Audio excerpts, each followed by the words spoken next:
ఉమ్మడి నిజామాబాద్ జిల్లాలో నేటి నుంచి జనవరి 6 వరకు ప్రజాపాలనకు శ్రీకారం చుట్టారు. జిల్లాలో 7,000కు పైగా కౌంటర్లను ఏర్పాటు చేశారు. నిజామాబాద్ రూరల్ ప్రాంతంలో ఎమ్మెల్యే భూపత్ రెడ్డి ప్రజాపాలన కార్యక్రమాన్ని ప్రారంభించారు. మరిన్ని వివరాలు మా ప్రతినిధి రాజేష్ అందిస్తారు. రాష్ట్ర ప్రభుత్వం అట్టహాసంగా ప్రారంభించింది ప్రజాపాలన. ప్రస్తుతం ఎమ్మెల్యే గారు ఉన్నారు. సార్ చెప్పండి, విధి విధానాలు ఎలా ఉన్నాయి, ఎట్లా దరఖాస్తులు తీసుకుంటున్నారు? అదే ప్రతి ఇంటికి ప్రజాపాలన పేరు మీద ఒక దరఖాస్తు ఇస్తూ ఉన్నాము. ప్రతి ఇంటికి దాంట్లో అర్హులు ఉండొచ్చు, ఉండకపోవచ్చు. అయితే ఇప్పుడు ఖానాపూర్ ఎగ్జాంపుల్ డివిజన్ 1లో 1500 ఇండ్లు ఉన్నాయి. 1500 మందికి అప్లికేషన్ ఇస్తారు హౌస్ హోల్డ్స్కు. వాళ్ళందరూ కూడా ఈ 6 గ్యారంటీలకు సంబంధించిన ఏదైతే స్కీమ్స్ ఉన్నాయో దానికి సంబంధించిన డీటెయిల్స్ అడిగారు. ఇప్పుడు ఆధార్ కార్డు నంబర్లు, పట్టా పాస్బుక్ నంబర్లు, సిలిండర్ నంబర్లు, ఎలక్ట్రిసిటీ కనెక్షన్ నంబర్స్ ఇవన్నీ ఫిలప్ చేసేసి వాళ్ళ ఫ్యామిలీ డీటెయిల్స్ ఫిలప్ చేసి ఇవ్వాలి. సో ఇవాళ వారం రోజులు 8 రోజులు ఉంది మొత్తం వర్కింగ్ డేస్. 6వ తారీఖు వరకు ఈ దరఖాస్తు స్వీకరిస్తారు. ఇవాళ ఇక్కడ ఖానాపూర్లో 1500 ఇండ్లు ఉన్నాయి కాబట్టి ఒక 10 టేబుల్ అరేంజ్ చేశారు. టేబుల్కు సాయంత్రం 6 గంటల వరకు తీసుకుంటారు. ఇంకా తర్వాత కూడా లైన్ ఉంటే తీసుకుంటారు. తర్వాత ఎవ్రీడే మళ్ళీ 6వ తారీఖు వరకు కూడా ఇక్కడ రోజు ఇదే సేమ్ ప్లేస్లో అప్లికేషన్ తీసుకుంటారు. అన్నీ సక్రమంగానే ఉంటాయి, టైం సరిపోతుంది. వాళ్ళు ఇక్కడ తెలియని వాళ్ళు ఉంటే వాళ్ళకి ఫిలప్ చేసి అప్లికేషన్ ఫిలప్ చేసి నింపడానికి కూడా హెల్ప్ డెస్క్ ఏర్పాటు చేస్తాం. ఏ ముఖ్యమైన స్కీమ్స్ ముందు దరఖాస్తు తీసుకుంటున్నారు? అన్నీ 5. ఇప్పుడు రైతు భరోసా కానీ, గృహలక్ష్మి కానీ, మహాలక్ష్మి స్కీమ్ కానీ, మళ్ళా గృహజ్యోతి కానీ అన్నీ మొత్తం 6 గ్యారంటీల మీద డీటెయిల్స్ అడుగుతూ ఉన్నాము. అన్నీ కూడా అమలు చేస్తాం. రేషన్ కార్డు ఇవ్వాలా లేకపోతే ఆధార్ కార్డు ఇవ్వాలి? చాలా అనుమానాలు ఉన్నాయి ప్రజల్లో, ఏం చెప్పగలుగుతారు? అంటే ఆధార్ కార్డు ఖచ్చితంగా ఉంటుంది. ఆధార్ కార్డు ఇవ్వాలి. రేషన్ కార్డు లేని వాళ్ళకి రేషన్ కార్డు లేదని చెప్పి రాస్తే రేషన్ కార్డు ఇస్తారు. ఒక కుటుంబంలో అంటే ఒక ఇంట్లో 4 కుటుంబాలు ఉంటే 4 కూడా అప్లై చేసుకోవచ్చు. సార్, గత రాష్ట్ర ప్రభుత్వం అప్పుల కూటమిలో వదిలిపెట్టి వెళ్ళిందని చెప్పి నిన్న చాలా వరకు కూడా ఆరోపణలు జరిగినాయి. ఇంకా మీరేమో ప్రారంభిస్తారు, కార్యక్రమాలు చేస్తున్నారు, ఎట్లా చూస్తారు?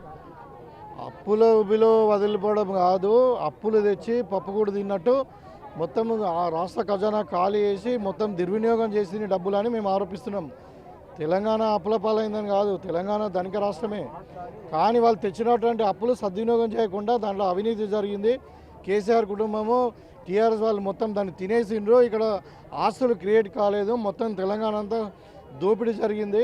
మరి వాళ్ళ కాళేశ్వరం ప్రాజెక్టు 1,00,000 కోట్లతో కడితే దాంట్లో 40,000 ఎకరాలు కూడా నీళ్ళు అందించలేని పరిస్థితి. ఆ ప్రాజెక్టు కుంగిపోయింది. మరి అక్కడ పంపు సెట్లన్నీ కాలిపోతున్నాయి అని చెప్పి ఇప్పుడు మిషన్ భగీరథ కానీ, ఇంకా సివిల్ సప్లైలో కానీ అప్పులు కానీ, ఎలక్ట్రిసిటీలో కూడా అంతే. ఇవాళ చెప్తా ఉన్నాం మేము ఏదో ఘనంగా చేసినామని చెప్పి ఒక్క కొత్త యూనిట్ కూడా తయారు అయినటువంటి పరిస్థితుల్లో మొత్తము 80,000 కోట్ల అప్పులు చేసి పెట్టినని మేము చెప్తున్నాం. వాళ్ళని దోషిగా నిలబెట్టడానికి ప్రయత్నం. 10 ఏళ్ళుగా ఇబ్బంది పడిన ప్రజలకి ఇప్పుడు కాంగ్రెస్ ప్రభుత్వం అధికారంలోకి వచ్చింది, ఏం చెప్పగలుగుతారు ప్రజలు? డెఫినెట్గా కాంగ్రెస్ పార్టీలో ఫస్ట్ ప్రజాస్వామ్యం ఉంటుంది, సమానత్వం ఉంటుంది, స్వేచ్ఛ ఉంటుంది, సామాజిక న్యాయం ఉంటుంది. మీరు చూడండి, ఇవాళ ఇప్పుడు ప్రగతి భవన్ గేట్లు బద్దలు కొట్టినామా, ఇవాళ టీఎస్పీఎస్సీ ప్రక్షాళన చేస్తున్నామా, మరి ఇవాళ ప్రజాపాలన కొరకు ఇవాళ గ్యారంటీ స్కీమ్ అమలు కొరకు అప్లికేషన్ కాల్ ఫర్ ఇస్తున్నామా. సో ఈ విధంగా మీకు ధర్నా చౌక్ ఓపెన్ చేసాం. మేమేమన్నా ఎంపీలను సస్పెండ్ చేస్తే అధికార పార్టీ మేమే చేస్తాం ఎంపీలను సస్పెండ్ చేయడం అన్యాయం అని చెప్పి. సో ప్రజాస్వామ్యం ఉంది. ఇక సామాజిక న్యాయం అంటారా? ఇవాళ చూడండి, మా స్పీకర్ గారు ఎవరు? ఒక దళితుడు. ఒక డిప్యూటీ సీఎం ఎవరు? బట్టి విక్రమార్క దళితుడు. మళ్ళీ మా మంత్రి మన ఈ ఆరోగ్య శాఖ మంత్రి ఎవరు? బట్టి విక్రమార్క గారు. సో ఇవాళ మేము క్యాబినెట్లో 4 పోస్టులు ఇచ్చినాం ఉన్న 11 మందిలో. సో సామాజిక న్యాయం అంటే కాంగ్రెస్తోనే సాధ్యమవుతుంది. ఇవాళ చూడండి, మా నేషనల్ పార్టీ ప్రెసిడెంట్ ఎవరు? ఖార్గే గారు దళితుడు. కేసీఆర్ చెప్పమని దళిత ముఖ్యమంత్రి కాదు కదా, దళితుడిని ఒక పార్టీ ప్రెసిడెంట్ చేయమనండి. ఇవాళ ఫ్లోర్ లీడర్ కూడా లేడు దళితుడు. ఆ ఉన్న 30 మందిలో కూడా ఇలా అల్లుడు, బావ, తండ్రి వీళ్ళు కుటుంబ సభ్యులే తప్పితే కడియం సీఆర్ లాంటి సీనియర్ నాయకులు వాళ్ళకి అవకాశం ఇచ్చిరా? ఇవాళ మరి సామాజిక న్యాయం అనేది ఓన్లీ కాంగ్రెస్ బారినే సాధ్యమవుతుంది. ఇది ఓవరాల్గా రాష్ట్ర ప్రభుత్వం ఏర్పడిన తర్వాత కాంగ్రెస్ పార్టీ అధికారంలోకి వచ్చాక దళితులకి ముఖ్యమైన పదవులు ఇచ్చుకున్నాం.